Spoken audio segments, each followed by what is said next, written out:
is our Karia Butwillii. It's a bunya tree. These are bunya cones. They're gluten-free, high in carbohydrates, and a real staple for Aboriginal people throughout Queensland.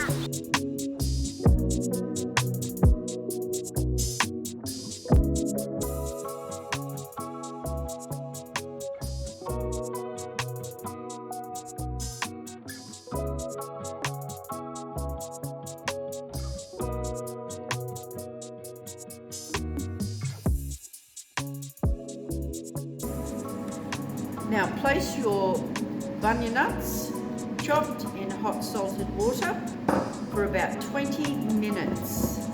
Just let them cook and they'll start to pop out of the shells. There you go, I'm going to turn that off. We're going to strain it, and as you can see, they've all popped out. And they're hot.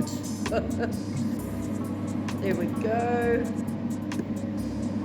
And you can see there too that there's the little shoot would normally turn into a tree.